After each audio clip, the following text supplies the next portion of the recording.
নমস্কার বন্ধুরা, welcome back to my channel বন্যা ডেইলি লাইফে। তোমাদের সবাইকে স্বাগত জানিয়ে আবার একটা নতুন ভিডিও নিয়ে চলে আসলাম। তো আজকে আমি বানাবো খাসির চর্বি দিয়ে ঘুগনি। আর ঘুগনি কিন্তু ছোট বড় বন্ধুরা সবাই কিন্তু খুব পছন্দ করে। আমরা মেলায় গিয়ে কিন্তু প্রথমেই ঘুগনি খাই। তো আমি আজকে বাড়িতেই বানাবো।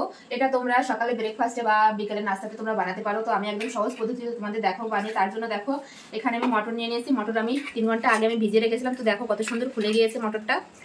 আর এখানে নিয়েছি খাসির চর্বি। এই দেখো একদম সলিড খাসি চর্বি নিয়েছে। একটু ঘুগনিতে কিন্তু একটু চর্বি হলে কিন্তু বেশ ভালো লাগে খেতে। দোকানে কিন্তু অতটা চর্বি দেয় না, কিন্তু বাড়িতে যদি বানাবে তো একটু চর্বি বেশি হলে কিন্তু খেতে কিন্তু দুর্দান্ত লাগে বন্ধুরা। তো চলো পুরো রেসিপিটি দেখতে থাকো, আশা করি তোমাদের অনেক অনেক ভালো লাগবে বন্ধুরা।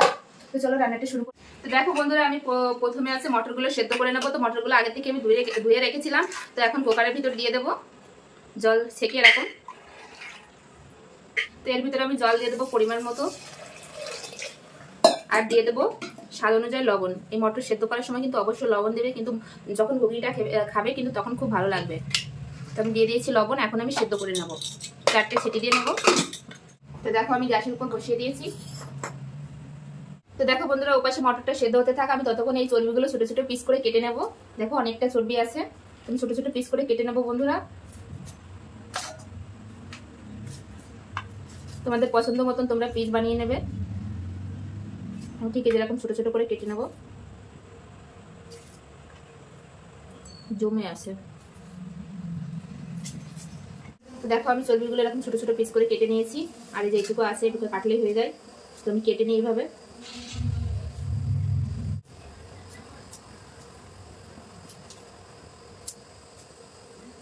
তো দেখো বন্ধুরা, আমি এই খাসির চর্বি দিয়ে ঘুগনি বানাবো। তার মধ্যে কিন্তু আলু দেবো। এরকম ছোট ছোট করে আলু কেটে ধুয়ে নিয়েছি। এখন আলুটা ভেজে নেবো। তোমরা চাইলে সেদ্ধ করে নিতে পারো। তো সেদ্ধ করে দিলে একটা আলাদা স্বাদ লাগে, আর ভেজে দিলে একটা আলাদা স্বাদ। সরষের তেল দিয়ে দেবো কড়াইতে। তো দেখো বন্ধুরা, তেল গরম হয়ে গেছে। এবার আমি আলুগুলো ভেজে নেবো।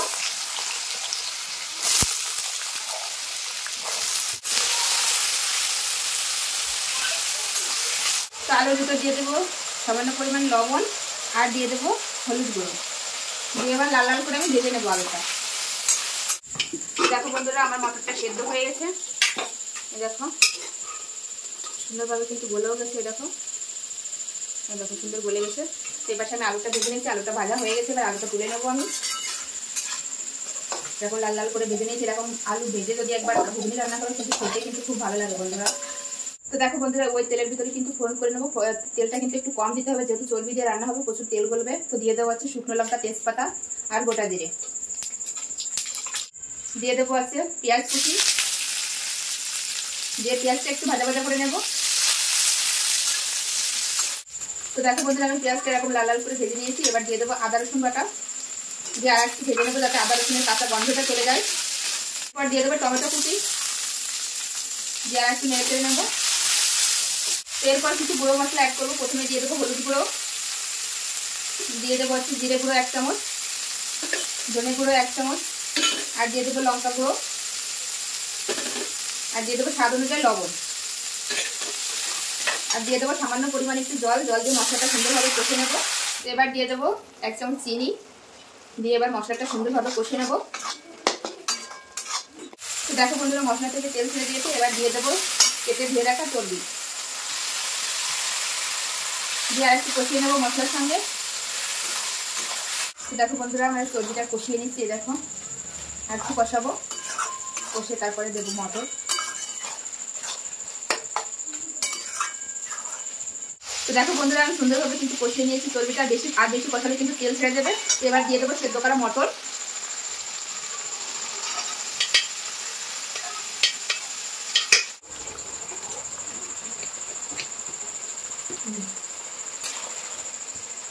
তো দেখো বন্ধুরা, আমি মটর দিয়ে একটু কষিয়ে নিয়েছি। এবার দিয়ে দেবো ভেজে রাখা আলু উপর দিয়ে দেবো, দিয়ে আর একটু নেড়ে চেড়ে নেবো। তো এবার পরিমাণ মতো জল দিয়ে দেবো আমি। তো দেখো বন্ধুরা, আমি পরিমাণ মতো জল দিয়ে দিচ্ছি। আর কিন্তু চর্বিগুলো কিন্তু ভেসে গেছে, খেতে যা লাগবে না বন্ধুরা। তো এবার আমি ঢাকা দিয়ে 10 থেকে 15 মিনিট আমি এভাবে একটু ই করে নেব, সেদ্ধ করে নেব, যাতে আলু মটর চর্বিটা ভালোভাবে সেদ্ধ হয়ে যায়। ঢাকা দিয়ে দিলাম। তো দেখো বন্ধুরা, আমি এখন ঢাকনাটা খুলে নেব কেমন হয়েছে। দেখো ঝোলটাও কিন্তু শুকিয়ে এসেছে, আর চর্বিগুলো দেখো খুব আলু চর্বি মটর খুব এমনি তো সেদ্ধ করা ছিল, আলুটাও কিন্তু খুব ভালোভাবে সেদ্ধ হয়ে গেছে। এবার দিয়ে দেবো উপর দিয়ে গরম মশলা গুঁড়ো দিয়ে আর একটু নেড়ে নেবো। আমি কিন্তু বেশি ঝোল রাখিনি, এরকম শুকনো শুকনো খেতেই কিন্তু বেশি ভালো লাগে। তো দেখো বন্ধুরা আমার হয়ে গেছে রান্নাটা, খাসির চর্বি দিয়ে আছে ঘুগনি রান্নাটা হয়ে গেছে। এখন আমি গ্যাসটা বন্ধ করে দেবো, বন্ধ করে দিয়ে এখানে পরিষ্কার করে তো খাবো। তার সঙ্গে বাড়িতে রুটিও বানিয়েছি, তো রুটি দিয়ে খাবো। রুটি দিয়ে কিন্তু খুব ভালো লাগে খেতে এই ঘুগনিটা। তো দেখো বন্ধুরা কত সুন্দর দেখা যাচ্ছে আর কালারটাও কত সুন্দর এসেছে। এ দেখো ফাইনাল লুক। তো দেখো বন্ধুরা আমার হয়ে গেছে একদম রান্না পরিষ্কার করে নিয়েছে। আমি আমার ছেলে বসে পড়েছি খাবার খেতে। তো তোমরা যদি দেখে ফাইনাল লুক তো তোমরা দেখেইছো। এই দেখো আমি এখন আর ঘরে বানিয়েছিলাম রুটি, তো রুটি নিয়ে নিয়েছি। রুটির সঙ্গে ঘুগনি তো কিন্তু খুব জমে যাবে একদম। তো এই দেখো চর্বি কিন্তু খুব ফেভারিট আমার। দেখো আমি আর আমার ছেলে খেয়ে নেবো। এরকম রুটির সঙ্গে যা লাগবে না বন্ধুরা খেতে। আমার ছেলেকে খাইয়ে দিচ্ছি, ছেলে কিন্তু সুন্দরভাবে খেয়ে নিচ্ছে। চর্বিটা কিন্তু ছেলের ফেভারিট। এই দেখো মুখে হাত লাগে কেন, তো খেয়ে নিচ্ছে খুব সুন্দরভাবে। দেখো দেখো কত সুন্দর হয়েছে, একদম দোকানের চেয়েও সুন্দর। কারণ দোকানে অতটা চর্বি, দেখো এতটা চর্বি কিন্তু দেয় না, ছোট ছোট করে এরকম সামান্য চর্বি দেয়। আর ঘরে বানিয়ে কিন্তু এরকম রুটি নেবে আর একটু চর্বি আর একটু ঘুগনি যা লাগবে না খেতে। এই দেখো কত সুন্দর, খুব সুন্দর লাগছে বন্ধুরা। আমি দেখো আমার ছেলেকে দিচ্ছি। রুটির সঙ্গে, রুটি না হলে তোমরা এমনিও খেতে পারো, এমনিতেও কিন্তু খুব ভালো লাগবে। শসা পেঁয়াজ কেটে যদি খাও খুব ভালো লাগবে বন্ধুরা। দেখো চর্বি কত সুন্দর বলেছে, কত সুন্দর দেখো খেয়ে নিচ্ছে আমার ছেলে। তো আমার এই খাসির চর্বি দিয়ে এই ঘুগনি রান্নাটা কেমন লাগলো অবশ্যই কমেন্টে জানাবে। তো আমার তো খেতে খুব ভালো লাগছে বন্ধুরা, আমার ছেলেও কিন্তু খুব সুন্দরভাবে খেয়ে নিচ্ছে। তো চলো ভিডিওটি এখানেই শেষ করছি, আবার দেখা হবে নতুন কোনো ভিডিওর সঙ্গে। যারা যারা এখনো পর্যন্ত চ্যানেলটি সাবস্ক্রাইব করেন তো প্লিজ বন্ধুরা আমার চ্যানেলটি সাবস্ক্রাইব করে দিও, আমার পাশে থেকো। তো চলো আমরা ততক্ষণ খেতে থাকি আর তোমরা ততক্ষণ চ্যানেলটি সাবস্ক্রাইব করে দাও। তো চলো বাই।